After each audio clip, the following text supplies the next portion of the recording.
What's going on, guys? Celi here, and Celi's Hangout is hanging out live at the Stepford Sidechix premiere. We're at Comfort LA, and I just want to tell you that this is the manifestation of being inspired and empowered, which is what Celi's Hangout is all about. Exactly a year ago today, we partnered up with Lenore, and we produced her script party. And now, tonight, she's premiering it to the world. So stay right here as we hang out with the cast. Stepford Sidechix.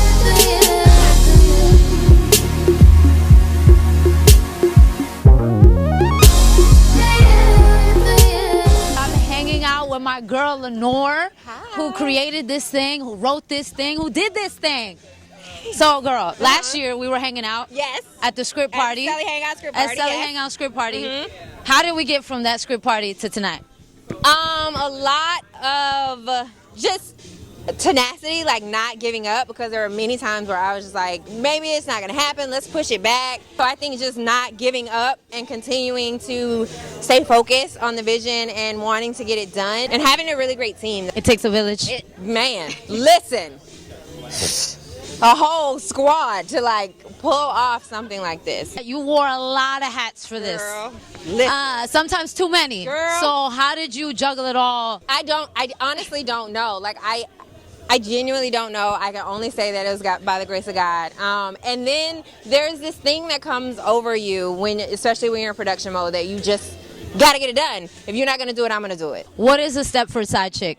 A Stepford side chick is a person that is simply trying to figure it out. They don't always make the right decisions, but they have confidants and they have friends and they have someone to be like, I did this happened, what do I do, what do you think? No judgment.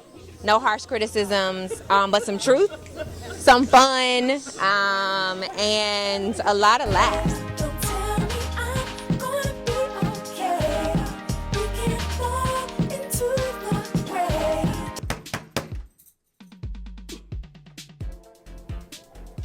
You're the bitch that's been sleeping with my man? I'm sorry, who is your man? Let this be the last time I say this to you. Stay the hell away from Brent. Bitch. Now that's what you call a fucking introduction. Now, let me tell you how we got here. Last year, you were part of the reading. How did we go from being a part of that process as an actor to then becoming the director of this series? Right. Good question. Yeah. Don't know. No, just kidding. No, so I have read all the scripts, and I have a history of directing. I do have that on my resume. And then there was one particular episode that I was like, I have to direct this episode. So I went to Lenore. She knew that I directed. She asked me to direct episode 1, and I had agreed to it. And I was like, but can I direct episode 7? Right. Like, wait till y'all see episode 7. I was like, can I direct episode 7? So she was like, yeah, sure, okay. And first day on set, I'm on set for we in like 15, 30 minutes, something like that. And she comes back and she's like, I just want you to direct the season. Like, everybody's loving you already. Will you do the season? And I was like, okay then. And here we are. How important is it for you now to start your career as a director? You know what? It's crazy because you have to see yourself that way, right? So anyone who knows me personally knows that I'm an actress. That's what I do. But I do what I do, and I hope everyone likes it. But there is something very important about women telling stories. So I'm grateful for women who are now getting behind the camera as well, and I think it's beautiful that you wore these 2 hats because you're able to tell the story from that perspective instead of a man telling the story about side chicks. About women, right. So, and it's a completely different perspective, and there's a completely different level of emotion, a level of caring, and a level of love that you have for these women, because as a woman, I had already decided not to judge them. They're my friends. They're people that I know. They're people that you know. They're people that they know. So it wasn't about going into it, especially being a female director, going into it going, oh, she's going to be like this, and oh, I have an attitude with her about that. It was really about genuinely telling their story and how they got there, and not making excuses for them, but accepting them for who they are. So, you know, it's dope being a woman. So Celi Hangout here, and I'm hanging out with my boy Lawrence, who plays Brent on Stepford Sidechix. Yeah. Crazy, you were like sitting in the audience For real. a year ago today Watching for the the script reading of party. it. Yeah. And now you on the carpet. I Talk to know. me about that. Lenore is a beast, man. It's like how much hard work it takes to do something independently, and a year later, it's done. That's amazing. A lot of hard work. So did you know back then that you would be here? No, I just went just to watch the reading. I had no idea. We talked about it, and she was like, would you like to play Brent? And I'm like, yeah. So thanks for asking. Absolutely. What are you hoping that the brothers that watch the show will get from it? Man. Well, I hope that they would see that what Brent's going through is something we don't want to go through. So I would say that when you make a commitment, make a commitment. Be a man and man up to it, or be a man enough to say, I got to walk away. But you can't have your cake and eat it too, because then it gets real messy. Tell me what it was like to work with these incredible people. I haven't been on set where the synergy is so family-like that hats can interchange without even conversation. Like, this needs to get done, I'll do it. This needs to get done, I'll do that. And it was really amazing, and just having just some strong, just women leading the way. It was so dope. Who is this man, and does he have a side chick? Alfonso has a girlfriend, and he is in cahoots with Reese. And So is Reese the side chick or not, bruh? she kind of does, but he really like her though. Like How does that work, my brother? Break that down for me. it's like when you know you're not supposed to be eating the pork, but you got to have a little bit of the pork. You know what I'm saying? You can't just have the greens and the mac and cheese and the ham. I want a little bit of the pork. So that, I mean, he's transitioning and trying to let her know, like, listen, you the one, but I still got this situation at the house. So we'll see where it goes. Talk to me about how you got involved in this project, what the process was like for you.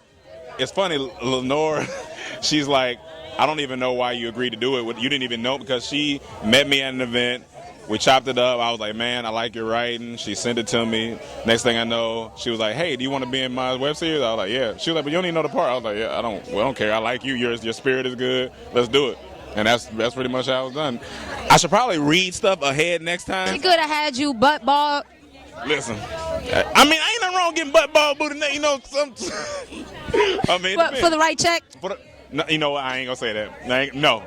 You ain't gonna No, I got morals. Listen, keep your head on the swivel out there, young brothers. Like, because they come from every angle. Women, men, everything. Life comes at you from every angle. Keep your head on the swivel. Never just be at one side. Always play all the angles. That's my advice going into this series. Because with the series, you see stuff comes at you from every which way.